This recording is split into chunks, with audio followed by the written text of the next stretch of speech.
Bom dia, boa tarde ou boa noite, dependendo do horário aí que você estiver nos assistindo.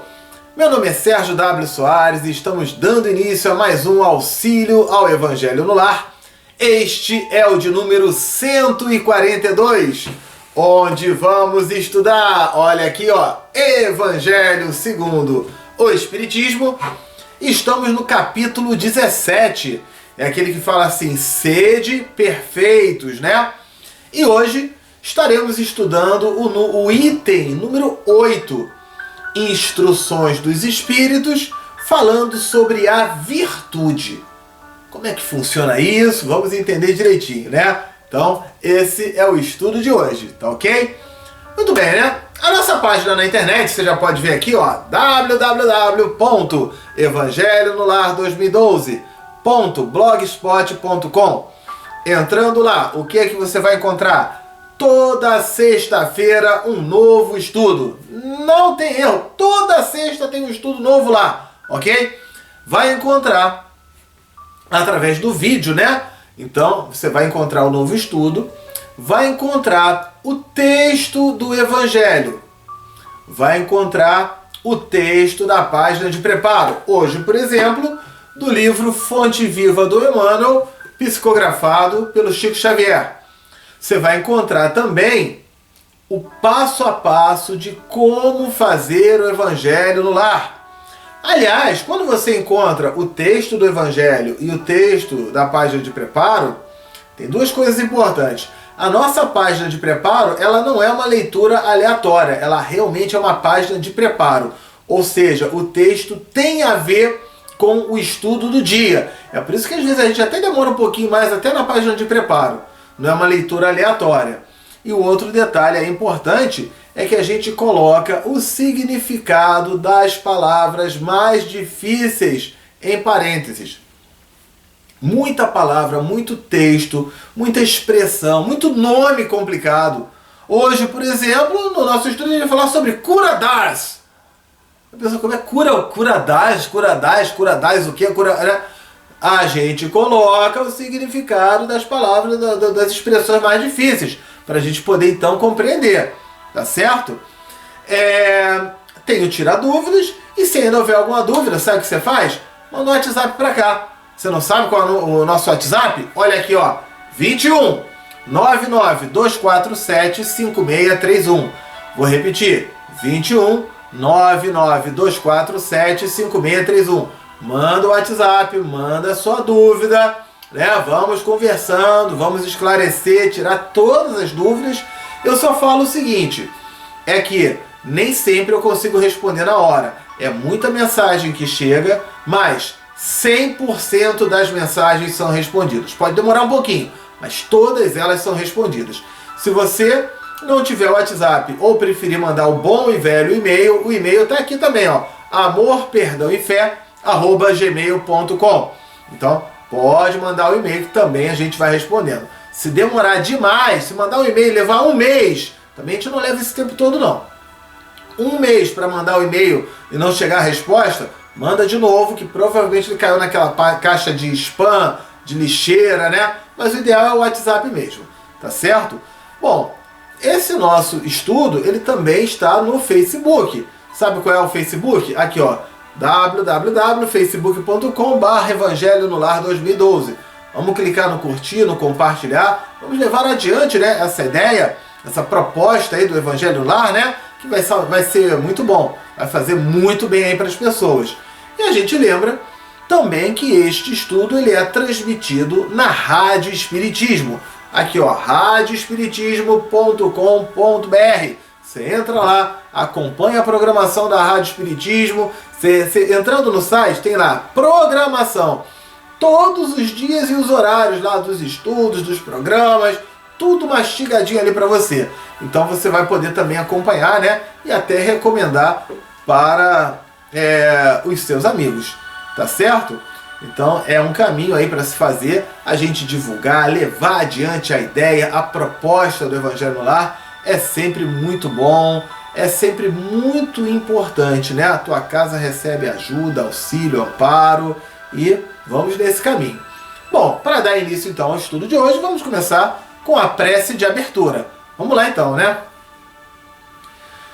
Querido Deus, Mestre Jesus, espiritualidade amiga, benfeitores, nossos anjos da guarda, muito obrigado por mais esta oportunidade de aqui estarmos em Teu nome, estudando, aprendendo, conhecendo.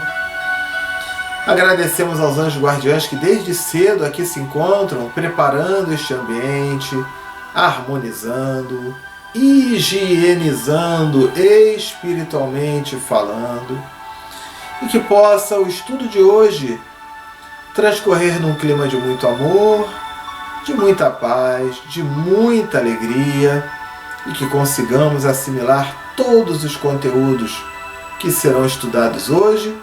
Que assim seja, graças a Deus.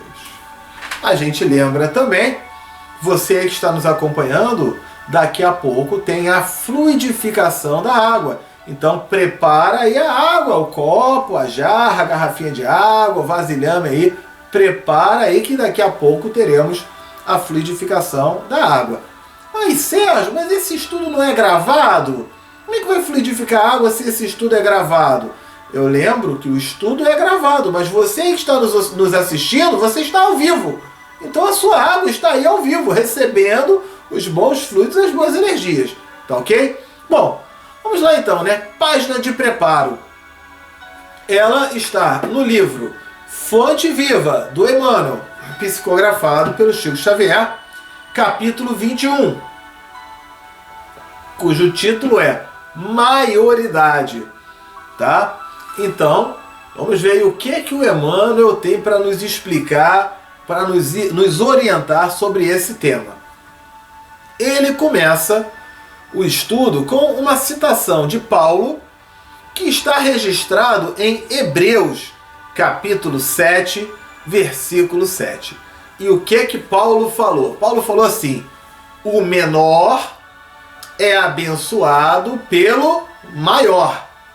Então, vamos ver, né? Vamos ver se tem a ver com o tema de virtude, que vai ser comentado daqui a pouco no estudo do Evangelho.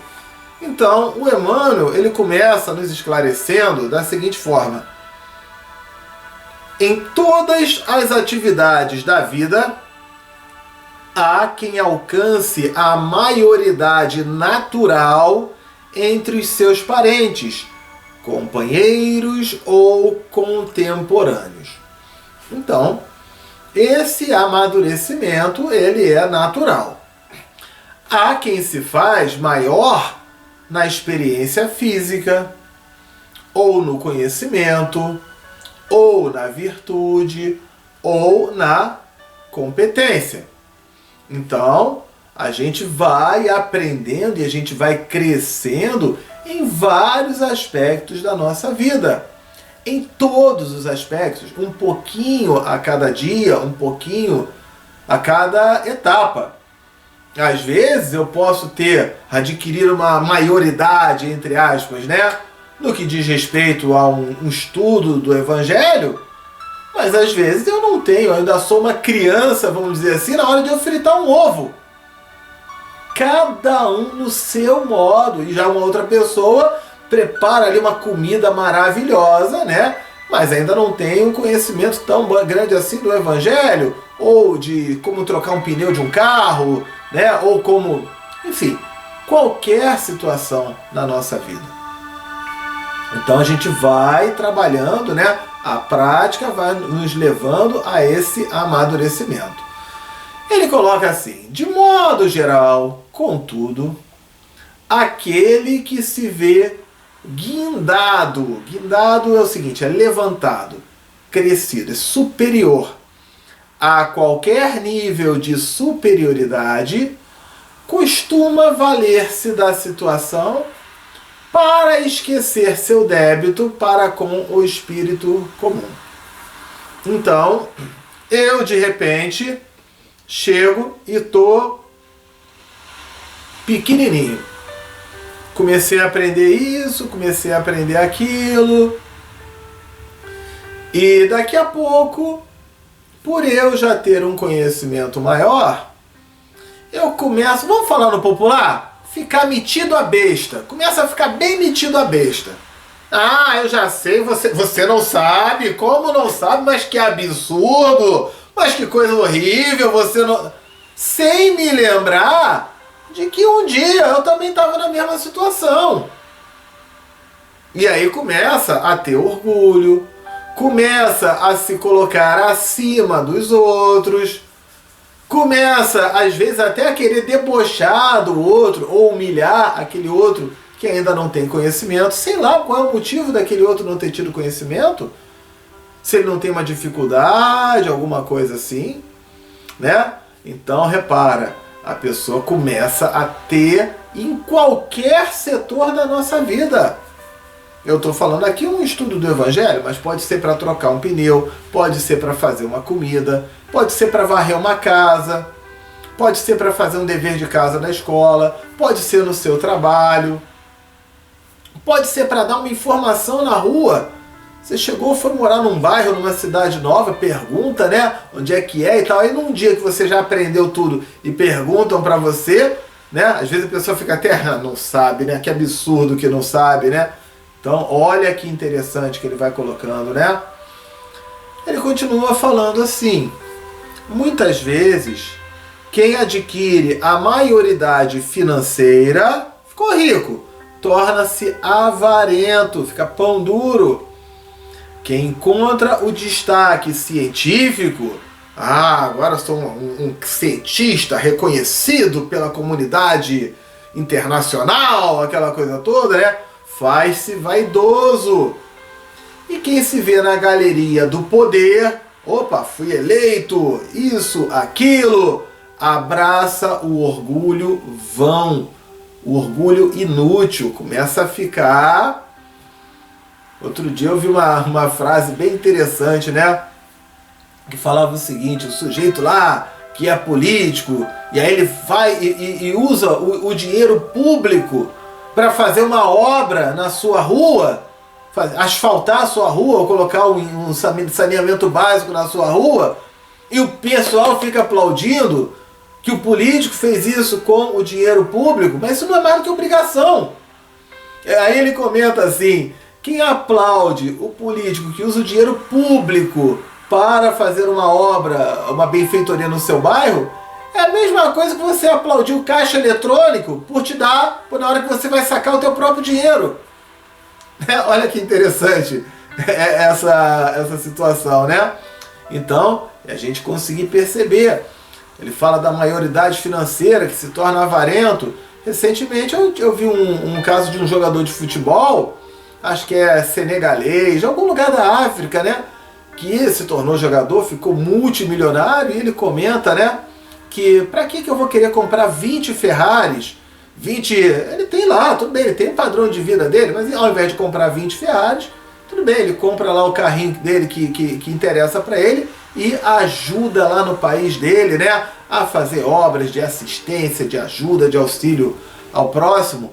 Um outro exemplo que tem é aquela autora, ai caramba, acho que é J.K. Rowling, se não me engano, é a autora daquela série do Harry Potter, que ela, naquelas revistas de milionários, né, que ela saiu do status de milionária ou de bilionária, porque ela tem feito ações sociais. Então repara, né, de não se tornar avarenta com essa história, né.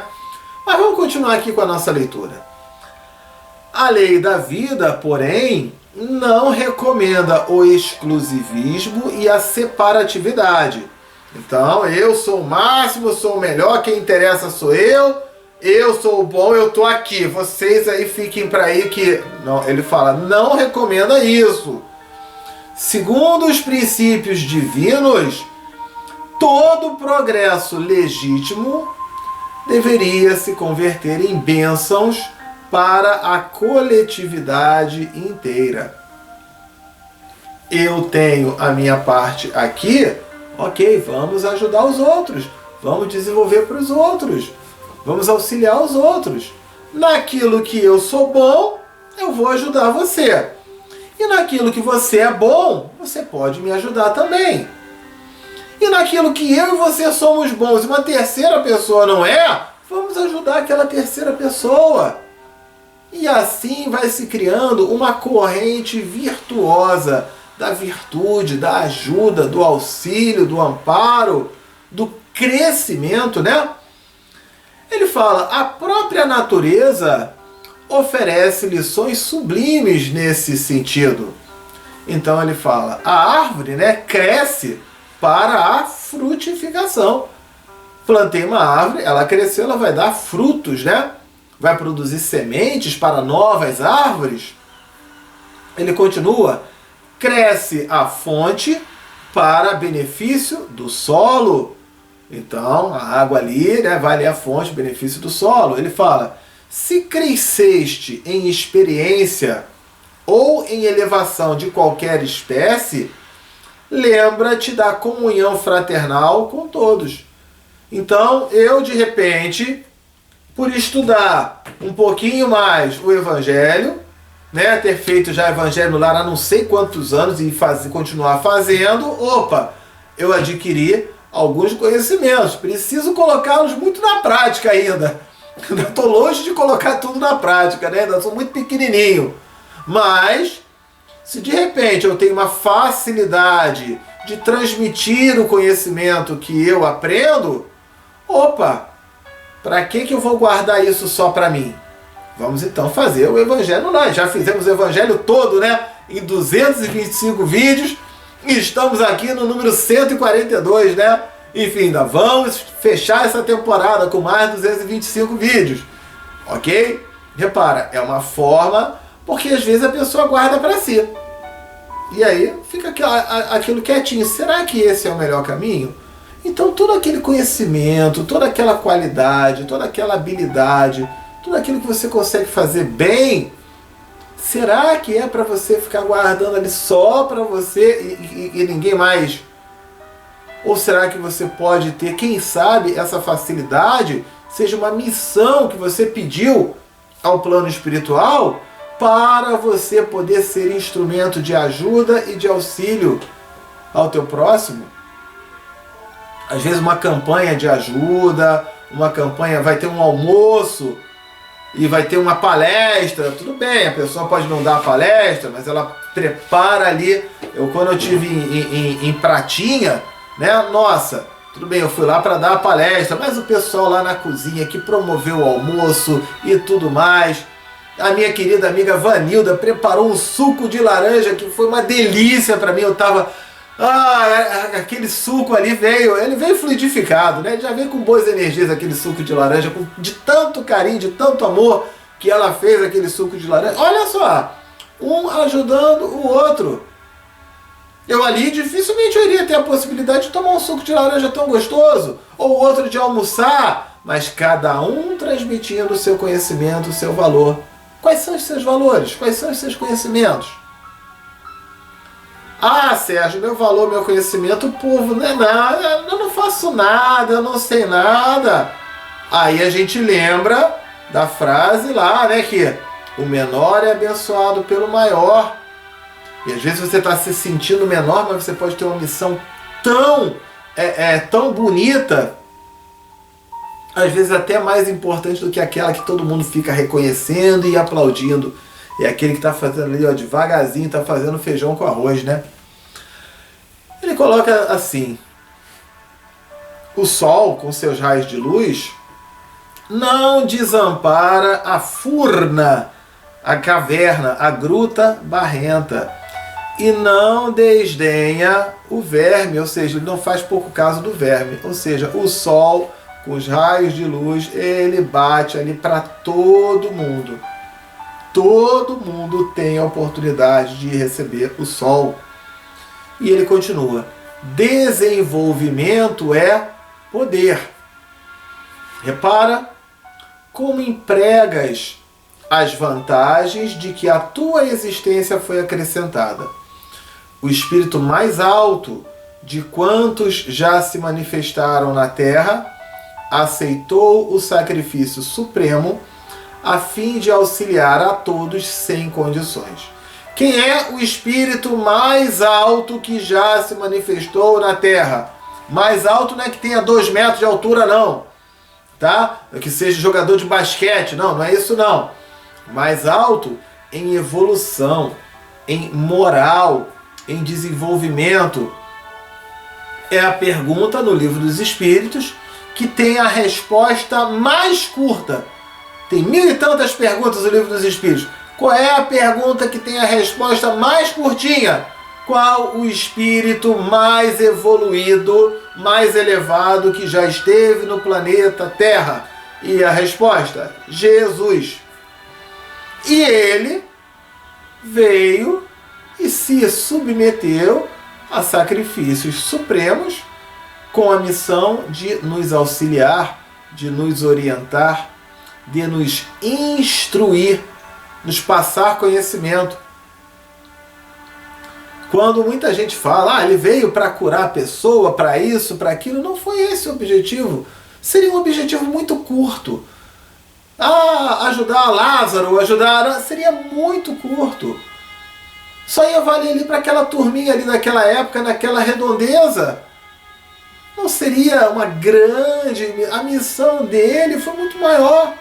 Nos transmitir conhecimentos que tornou a população em condições de rever determinados conceitos, de semear boas sementes, bons valores, boas lições, para que hoje possamos ser melhores do que fomos ontem, para que amanhã possamos ser melhores do que somos hoje.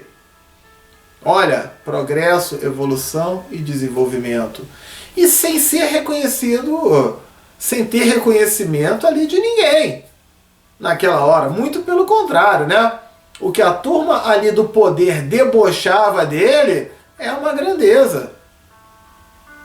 Aliás, Jesus, Buda, Gandhi, Einstein, e por aí vai, né? Todo mundo sendo, enfim, criticado e tudo mais. E aí?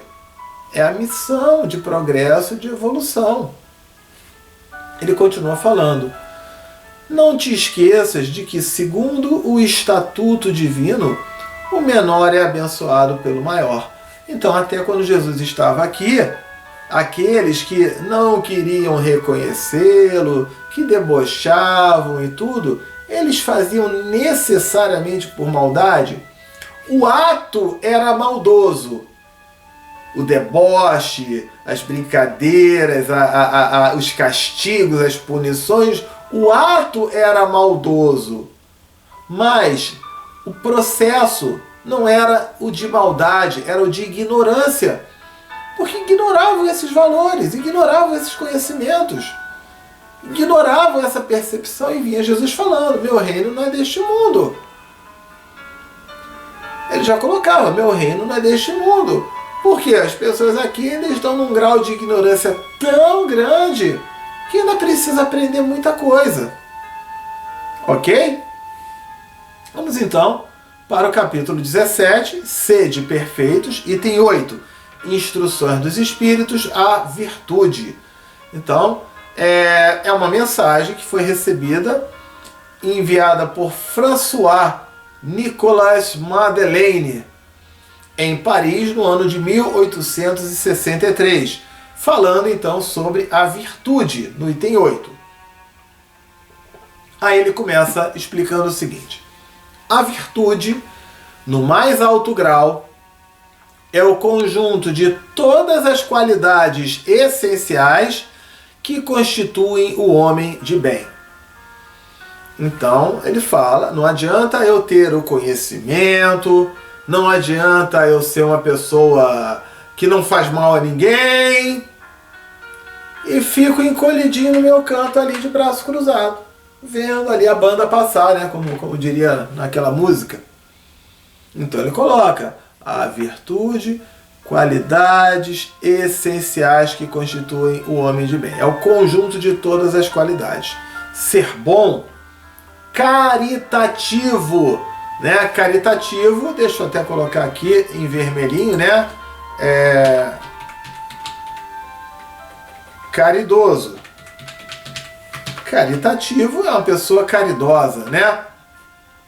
ser bom, ser caritativo, ser laborioso. Laborioso quer dizer trabalhador, sóbrio e modesto, né? Modesto é o quê? O cara que não fica sendo metido a besta, né?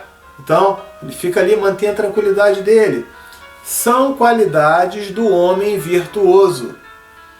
Agora ele comenta, infelizmente, quase sempre as acompanham pequenas enfermidades morais que as desornam. O que acontece? Desornar quer dizer desenfeitar, né?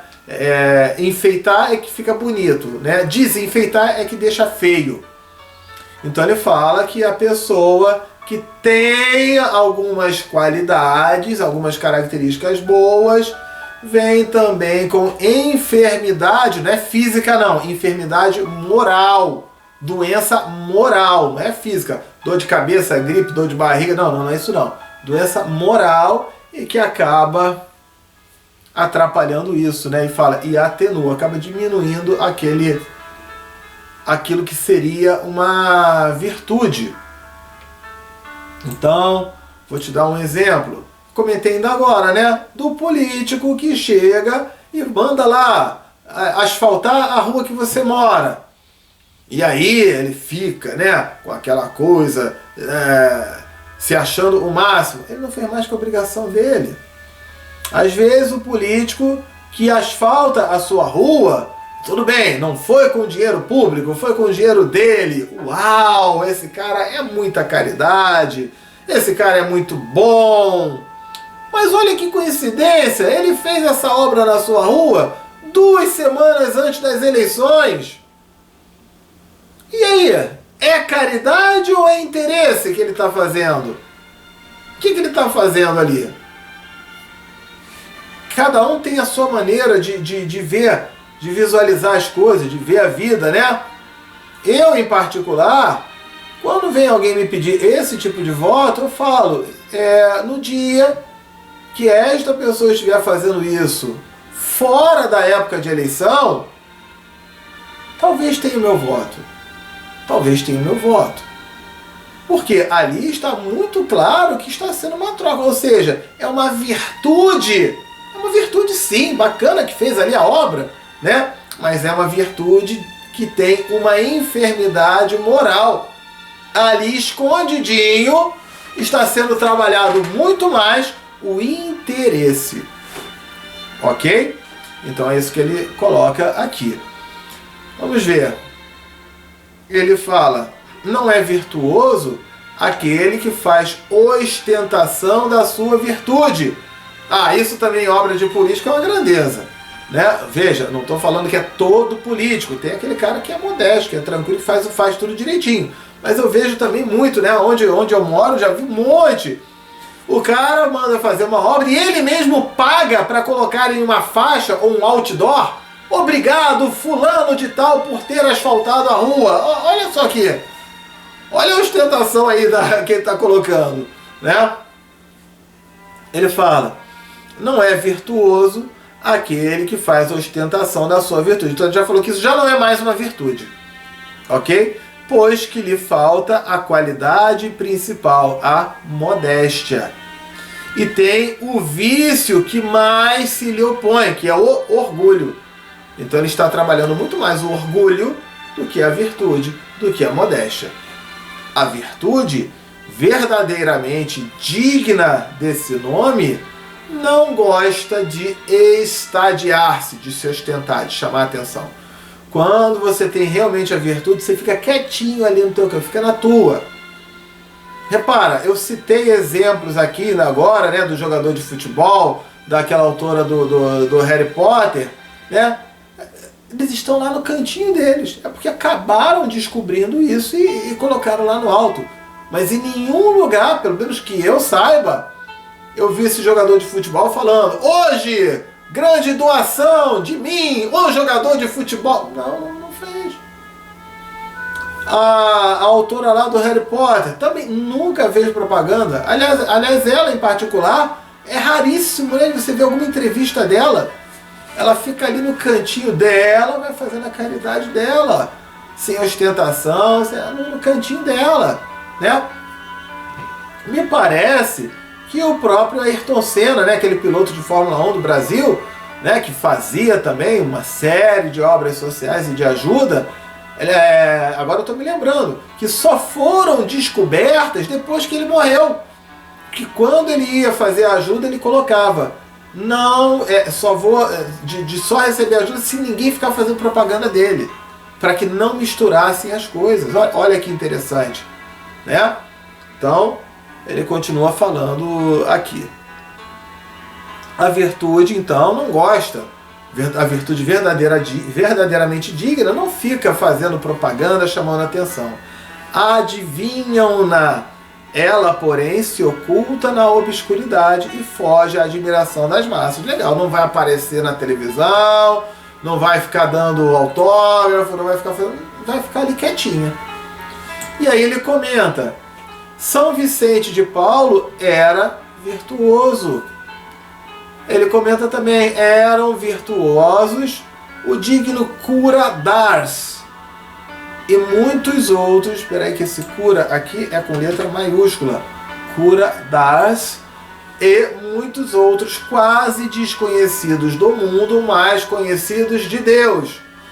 Bom, na temporada passada, quando foi o Evangelho lá 142 lá de trás, eu prometi que a gente iria ver quem é essa Cura d'Ars, né? Então, Cura d'Ars era o nome mais conhecido, o nome que ficou famoso, né? Um sujeito chamado João Maria Vianney, nascido em 8 de maio de 1768 em Dardilly, aldeia a 10 quilômetros ao norte de Lyon, ou seja, nasceu na França. O francês tornou-se padre e viveu no século XIX, sendo muito querido pelos católicos. E na cidade de Ars, A-R-S, de Ars, tornou-se conhecido pelo dom da cura e de ler mentes e os corações de seus penitentes. Esse ler mentes aí é que na condição de católico é uma mediunidade que ele tinha. E ninguém explicava, falava que ele lia a mente das pessoas, né? Enfim. Então, esse fato fez a sua fama espalhar-se pela França, levando multidões em busca da sua assistência. Ele era tão metido a besta, entre aspas, que ninguém sabe o nome dele, né? Quando a gente fala Cura d'Ars, eu mesmo tive que pesquisar. Então veja, ele fazia ali a caridade, ele, São Vicente de Paulo, todos os outros desconhecidos do mundo, mas conhecidos de Deus. Que era isso que ele colocava, que era a verdadeira virtude. Fazia o bem, não para receber propaganda, né? Porque fazer o bem é bom. Simples assim. Todos esses homens de bem ignoravam que fossem virtuosos. Quando falava, você é muito bom, você é aquilo, eu falava, não, que é isso, gente? Não, para com isso, né? Deixavam-se ir ao sabor de suas santas inspirações e praticavam o bem com desinteresse completo e inteiro esquecimento de si mesmos. O Chico Xavier é um exemplo disso, né? A virtude, para a virtude assim compreendida e praticada, é que vos convido, meus filhos, a essa virtude verdadeiramente cristã e verdadeiramente espírita, é que vos concito, é que vos convido, é que vos incentivo a consagrar-vos. Então, ele fala, né? Fazer o bem, e ó, fazer o bem porque fazer o bem é bom, sem ficar fazendo propaganda de si mesmo, sem nada disso, ok? Afastai, porém, de vossos corações tudo o que seja orgulho, vaidade, amor próprio, que sempre desadornam, deixa feio, né? As mais belas qualidades. Então ele volta a falar, vamos fazer o bem, parar com esse negócio de orgulho, ou de vaidade, ou de ter lá propaganda, cartaz, né? Curtida e... Tem gente que fica falando, né, muito isso, de ter ali curtidinha, aquilo tudo. Sérgio, mas você não fala aí no Evangelho no Lar, de curtida? O que eu falo aqui no Evangelho no Lar, em nenhum momento vocês me viram falar, olha, dá curtida aí que é pro meu nome ficar... Não. Vocês sempre ouviram eu falar aqui no Evangelho no Lar, curtir e compartilhar, com qual objetivo? Levarmos adiante, né, esse objetivo da prática do Evangelho no lar. É esse o objetivo maior, é esse o objetivo principal. Agora, tem muita gente que quer a curtida para si mesmo, né, para o seu ego, para a sua vaidade. Para mim, ali, pelo menos em particular, para mim aquilo ali tanto faz. Agora, é a questão da gente fazer o bem e trabalhar numa missão de ajuda e de auxílio. Então ele coloca essa questão, né? Afastai, porém, de vossos corações tudo, isso aqui eu já falei, né? Seja orgulho, vaidade, amor próprio, que acabam deixando feias as mais belas qualidades. Não imiteis o homem que se apresenta como modelo e trombeteia, né? Fica chamando a atenção de todo mundo. Ele próprio, né? Fica chamando a atenção dele próprio, de suas qualidades, a todos os ouvidos complacentes. As pessoas ali que são educadas, gentis, né? Então ele fica fazendo propaganda de si mesmo. Até porque se o cara é bom, ele é realmente bom, ele não precisa fazer propaganda dele. Para que ele vai fazer propaganda dele? Ou você já viu na internet, ou em algum lugar, olha, muito prazer, fulano de tal, olha, eu sou um mau caráter, um pilantra, eu não presto. É claro que ninguém vai fazer isso. O cara vai sempre dizer que ele é bom, que ele é bacana, que ele é gente boa, e que os outros que aprontaram com ele, coitadinho dele, aquela coisa toda. Quem é bom não precisa falar que é bom. Com o próprio convívio, a convivência do dia a dia, os outros vão perceber se ele presta ou se ele não presta. Essa é a grande questão. E a grande parte da população vai na onda da propaganda que o cara fica fazendo. Daqui a pouco se decepciona, né? Então ele coloca: a virtude que assim se ostenta esconde muitas vezes uma imensidade de pequenas torpezas e de odiosas covardias. Então, cara, ostenta aquela virtude, mas de repente lá por trás, olha, o cara faz um monte de coisa que, meu Deus do céu, melhor a gente nem comentar sobre isso.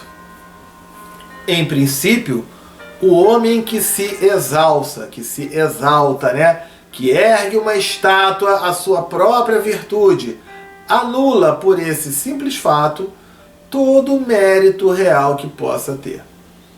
Entretanto, que direi daquele cujo único valor consiste em parecer o que não é? Admito que boamente que o homem que pratica o bem experimenta uma satisfação íntima em seu coração, mas desde que tal satisfação se exteriorize para colher elogios, degenera-se em amor próprio. Eu faço o bem porque fazer o bem é bom. Ok, excelente, bacana. Pratiquei o bem, de repente até aquela pessoa que recebeu o benefício, ele nem me disse um obrigado. Mas tá bom, eu sei que eu ajudei aquela pessoa, mesmo se ela não falou obrigado, tá tudo bem. Agora, quando eu estou fazendo bem para receber elogio, para receber aplauso, para receber curtidinha no Facebook, ou sei lá onde, né? Aí o negócio começa a complicar um pouquinho. Aí é a autoestima da pessoa, é o orgulho, é a vaidade, é aquilo tudo, né? A vós todos a quem a fé espírita... ó vós todos a quem a fé espírita aqueceu com seus raios, e que sabeis quão longe da perfeição está o homem, jamais esbarreis em semelhante escolho. Então ele está dizendo aqui o seguinte: a gente já estudou aqui que nós temos basicamente, né, a grosso modo, 5 tipos de mundos, né? Os mundos primitivos, os homens das cavernas. Segundo é o de provas e expiações, ou seja, sofrimentos, dificuldades, contratempos, que é o nosso planeta Terra. O terceiro é o mundo de regeneração, que o bem começa a equilibrar-se diante do mal. É o planeta Terra atualmente num período de transição, de provas e expiações para regeneração. Então, é o bem começando a equilibrar diante do mal. Depois tem os mundos ditosos, felizes, onde o bem prevalece muito mais diante do mal, e até que chegue aos mundos perfeitos. Ok? Ora, se nós estamos no mundo de provas e expiações em transição para a regeneração, eu estou aqui em estado de perfeição? Não estou. Se você aí, ou qualquer outra pessoa, ou até eu, começar a me achar perfeito, tem alguma coisa errada. Já não está mais perfeito, porque já está sobressaindo o meu orgulho ou a minha vaidade. Eu conheço pessoas que falam, nessa vida é para ser minha última encarnação. Daqui eu vou para o mundo perfeito. Uau! Olha, aquele espírito que realmente é evoluído, gente, ele não está nem aí para que mundo que ele vai ou que mundo que ele não vai. Ele está preocupado em fazer o bem. Então, né, até que ponto será que essa informação aí não é interessante? Continuando, a virtude é uma graça que desejo a todos os espíritas sinceros. Contudo, dir-lhes-ei, vou dizer, né? Mais vale pouca virtude com modéstia do que muita com orgulho. Então, quando eu comentei lá, né, da nossa querida Vanilda, preparou lá o suquinho de laranja, ela só fiz esse suquinho, olha só, ela teve a modéstia dela e fez uma virtude, preparou um suco delicioso. Se de repente quem está dando palestra, quem está fazendo o evento, quem está organizando, fica todo querendo aplauso, querendo aquela coisa toda, né? Querendo, né, ser paparicado, ser de repente ele está trabalhando mais o orgulho dele. Então, pelo orgulho é que as humanidades sucessivamente vêm se perdendo. Pela humildade é que um dia elas vão se redimir. Então, saber diferenciar o orgulho, né, da bondade, da caridade. Tá certo? Muito importante a gente conseguir trabalhar esses valores aí. Tá bom? Até quando você recebe um aplauso, tem gente que recebe um aplauso em palestras espíritas, se comenta muito, né? Que o espírita não deve aplaudir e tudo mais. Cada um tem a sua visão. Eu digo o seguinte, na verdade não é o aplauso que é o problema. O problema é como o palestrante vai receber aquele aplauso. Se ele receber aquele aplauso como eu sou bom, eu sou o máximo, eu sou o melhor, ó, ele está trabalhando orgulho e vaidade. Se ele receber aquele aplauso como eu vou continuar me esforçando, trabalhando, né? Estou feliz que as pessoas estão gostando ali, é mais um motivo para eu me esforçar mais, me empenhar mais, sem ficar trabalhando a vaidade. Isso pode ser algo muito bom para aquela pessoa. E também, se não tiver aplauso nenhum, para aquela pessoa também está ótimo. E ela toca a vida, toca o barco. Ou seja, ela não foi fazer aquele estudo, aquela palestra em busca de aplauso ou qualquer outra coisa, mas porque fazer o bem é bom. Prece para encarnados ou desencarnados, né? Amigos ou inimigos, vou começar a prece quando eu disser pausou, vocês pausem aí e vamos mencionar os nomes das pessoas, ok? Então vamos lá. Querido Deus, Mestre Jesus, espiritualidade, amigo e benfeitores, viemos neste instante fazer um pedido muito especial por cada irmãozinho ou irmãzinha, encarnado ou desencarnado, onde quer que se encontre, que possa receber do alto toda ajuda, todo auxílio, todo amparo, todo fortalecimento e esclarecimento que lhe forem possíveis. Muito obrigado, que assim seja, graças a Deus. Vamos então mencionar os nomes. Pausou aí então?